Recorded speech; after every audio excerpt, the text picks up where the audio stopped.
నమస్కారం వరంగల్ మీడియా మిత్రులకు నమస్కారం. రాష్ట్ర ప్రభుత్వం తాను చేసిన తప్పిదాలను ఎత్తి చూపుతా ఉంటే సహించలేక అక్రమ అరెస్టులకు ఈ ప్రభుత్వం పాల్పడతా ఉంది. ఈరోజు మేము మాట్లాడిందల్లా కూడా పాలిటెక్నిక్ విద్యను ప్రైవేట్ పరం చేయొద్దని, ఉపాధ్యాయ ఉద్యోగ సంఘాలకు కాంగ్రెస్ పార్టీ మేనిఫెస్టోలో ఇచ్చిన హామీలు అమలు చేయాలని, ప్రభుత్వ ఆస్తులను 22A పెట్టి ప్రజలను ఇబ్బంది పెట్టొద్దని ఈరోజు రేవంత్ రెడ్డి సహించలేక మమ్మల్ని అరెస్ట్ చేసి ఈరోజు పోలీస్ స్టేషన్లో పెట్టడం జరిగింది. ఇవాళ రేవంత్ రెడ్డి గారు మీ కాంగ్రెస్ పార్టీ ఎన్నికల్లో ఏం చెప్పింది?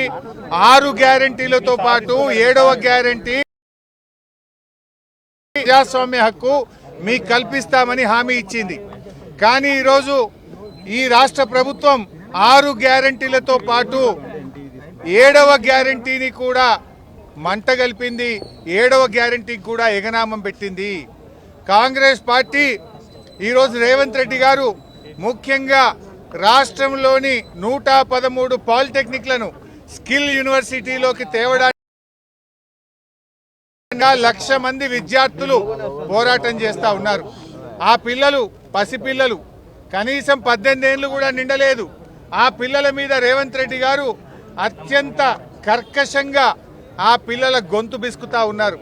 ఆ పిల్లల మీద అక్రమ కేసులు బనాయిస్తా ఉన్నారు. ఆ పిల్లల మీద భౌతిక దాడులకు పాల్పడతా ఉన్నారు. నేను అడుగుతున్నా రేవంత్ రెడ్డి, ఆ పిల్లలేమన్నా టెర్రరిస్టులా? ఆ పిల్లలేమన్నా సంఘ విద్రోహ శక్తులా? ఆ పిల్లలు తమ భవిష్యత్తును నాశనం చేయొద్దని, మా భవిష్యత్తు స్కిల్ యూనివర్సిటీలో కలిపి మీరు చెలగాటమాడొద్దని ఈ ప్రభుత్వంతో పోరాటం చేస్తున్నారు. ఇలా పిల్లలు రాష్ట్ర వ్యాప్తంగా బాధపడతా ఉన్నారు. ముఖ్యంగా ఈ రేవంత్ రెడ్డి విద్యాశాఖ మంత్రిగా ఉండడం మా దౌర్భాగ్యము. రేవంత్ రెడ్డి ఈ మధ్య మాట్లాడుతూ ఇంజనీరింగ్ విద్యార్థులంతా కూడా క్రిమినల్ వేస్ట్ అని మాట్లాడినాడు. అదే విద్యార్థులు ఏమంటున్నారంటే రేవంత్ రెడ్డి రాష్ట్రానికి ముఖ్యమంత్రి కావడం అంతకంటే క్రిమినల్ వేస్ట్ అని ఇలా విద్యార్థులు మాట్లాడుతున్న పరిస్థితి ఉన్నది. రేవంత్ రెడ్డి గారు ఇలా మమ్మల్ని ఎందుకు అరెస్ట్ చేశారు? మేము వరంగల్ పాలిటెక్నిక్ కాలేజీకి వెళ్ళి ఆ పిల్లలతో మాట్లాడడం వల్ల మీకు వచ్చిన ఇబ్బంది ఏంది? ఆ పిల్లల బాధలు మేము వినడం వల్ల మీకు వచ్చిన ఇబ్బంది ఏంది? మీకు ఎవరు చెప్పినారు స్కిల్ యూనివర్సిటీలో కలపని? ఎవరైనా దరఖాస్తు ఇచ్చిండ్రా? అసలు what is skill university? Skill university PPP model, public private పార్టిసిపేషన్తో స్కిల్ యూనివర్సిటీ ఏర్పాటు చేస్తున్నారు. స్కిల్ యూనివర్సిటీకి గవర్నమెంట్తో సంబంధం లేదు. ఇవాళ రాష్ట్రంలో ఉండే ప్రభుత్వ పాలిటెక్నిక్లను తీసుకుపోయి స్కిల్ యూనివర్సిటీలో కలపడం అంటే ప్రైవేట్ పరం చేయడం. ఆ పిల్లల్ని ఆగం చేస్తున్నావు. ఇలా పాలిటెక్నిక్ పిల్లలు 15,000 ఫీజు కడితే చదువు అయిపోతుంది. రేపు ప్రైవేట్లో కలిపితే 5,000 సంవత్సరానికి, 3 ఏళ్ళకి 15,000. రేపు మీరు స్కిల్ యూనివర్సిటీలో కలిపితే అడ్డగోలుగా ఫీజులు పెంచితే ఆ పిల్లల భవిష్యత్ ఆగం కాదా?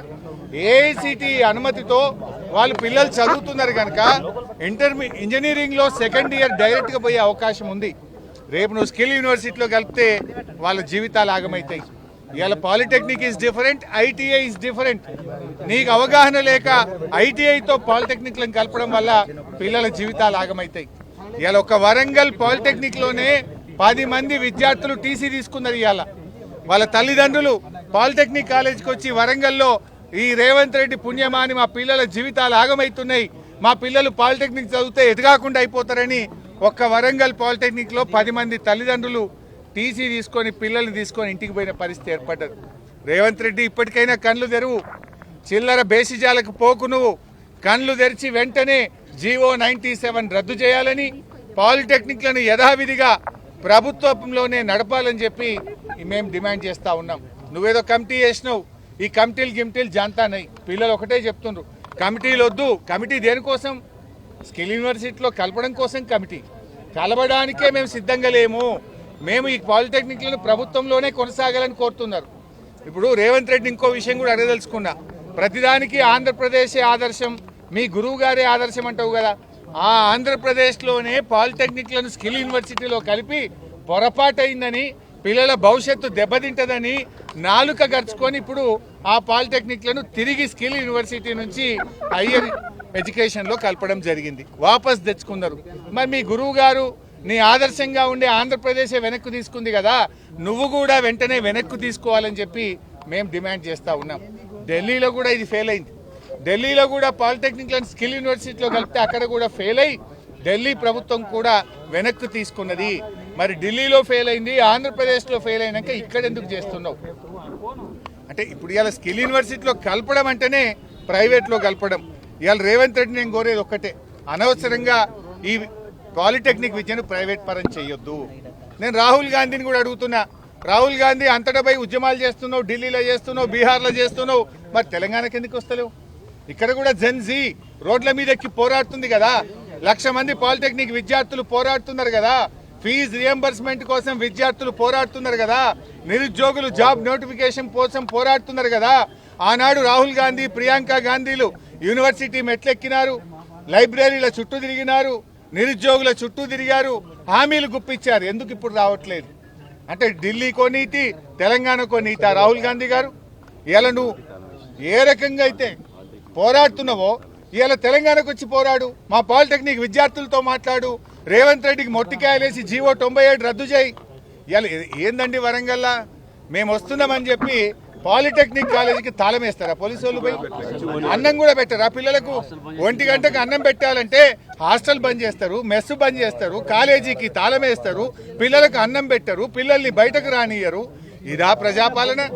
ఇది ప్రజాపాలన కాదు, పోలీస్ పాలన. ఇది తుగ్లక్ పాలన, ఇది రాక్షస పాలన. ఇవాళ పిల్లల జీవితాలతో చెలగాటమాడుతున్నటువంటి పాలన. ఈ రాష్ట్రంలో పేరుకే ప్రజాపాలన, జరుగుతున్నదంతా కూడా పోలీస్ పాలన జరుగుతూ ఉంది. ఇవాళ బాధ్యతాయుతమైన ప్రజాప్రతినిధులుగా మేం పాలిటెక్నిక్ కాలేజీ పోతే నీకు వచ్చిన నొప్పేంది రేవంత్ రెడ్డి? మమ్మల్ని ఎందుకు ఆపాల్సి వచ్చింది? రాహుల్ గాంధీ గారు వెంటనే జోక్యం చేసుకోవాలని, ఈ యువతరం తిరగబడక ముందే, ఢిల్లీ తరహా ఉద్యమాలు జరగక ముందే తక్షణమే రేవంత్ రెడ్డికి చెప్పి జీవో 97ను రద్దు చేయించాలని చెప్పి కూడా మేము డిమాండ్ చేస్తూ ఉన్నాం. ముఖ్యంగా ఈరోజు రేవంత్ రెడ్డి పాలనలో ఎక్కడ చూసినా కూడా దాడులే జరుగుతున్నాయి. లగచెర్ల రైతులకు బేడీలేసినారు. ఇదే వరంగల్ జిల్లా మహబూబాబాద్లో పాలిటెక్నిక్ విద్యార్థి గొంతు బిసికినాడు ఒక సిఐ. ఇప్పటిదాకా సిఐ మీద యాక్షన్ లేదు. ఇప్పటిదాకా సూర్యాపేటలో ఒక పిల్లల మీద లాఠీ చార్జ్ చేసి కొడితే దాని మీద ఇంతవరకు విచారణ లేదు. డీజీపీ గారు ఏం చేస్తున్నారు మీరు అని మేము అడుగుతా ఉన్నాం. ఇవాళ రాష్ట్రంలో విద్యార్థులు రోడ్ల మీద, నిరుద్యోగులు రోడ్ల మీద, ఉద్యోగులు రోడ్ల మీద, రైతులు కూడా రోడ్ల మీదకి వచ్చిన పరిస్థితి వచ్చింది. రైతులకు యూరియా దొరకదు, సాగునీరు అందదు, రైతులకు ఈరోజు కరెంటు రాని పరిస్థితి. ఉద్యోగులకు ఈ కాంగ్రెస్ ప్రభుత్వం ఇచ్చిన అన్ని హామీలను తుంగలో దొక్కింది. 6 డిఏలు పెండింగ్ లో ఉన్నాయి, పిఆర్సీ పెండింగ్ లో ఉంది, health insurance scheme utter flop అయిపోయింది. ఇవాళ సిపిఎస్ ఉద్యోగులను ఓపీఎస్ ఉద్యోగులుగా మారుస్తామన్న మాట విషయంలో కూడా కాంగ్రెస్ పార్టీ ఫెయిల్ అయిపోయింది. తక్షణమే కాంగ్రెస్ పార్టీ ఉద్యోగులకు ఇచ్చిన హామీలను అమలు చేయాలని, ఉద్యోగులతో చర్చలు జరపాలని, వెంటనే పిఆర్సీని ప్రకటించి అమలు చేయాలని చెప్పి కూడా బీఆర్ఎస్ పార్టీ డిమాండ్ చేస్తుంది. నాడు 73% ఫిట్మెంట్ ఇచ్చారు. కేసీఆర్ గారు ఉద్యోగుల కోసం ఆ రోజుల్లో మన తెలంగాణ ఉద్యమంలో పాల్గొన్నారని ఒక ప్రత్యేకమైన ఇంక్రిమెంట్ కూడా ఆనాడు కేసీఆర్ గారు ఇచ్చారు. రేవంత్ రెడ్డి 3 ఏళ్ల పాలనలో ఉద్యోగులకు చేసింది ఏం లేదు, గుండు సున్నా తప్ప. ఇంకా డిఏలు పెరిగినాయి, బకాయిలు పెరిగినాయి. రిటైర్డ్ ఉద్యోగులకు ఈరోజు బకాయిలు రానటువంటి పరిస్థితి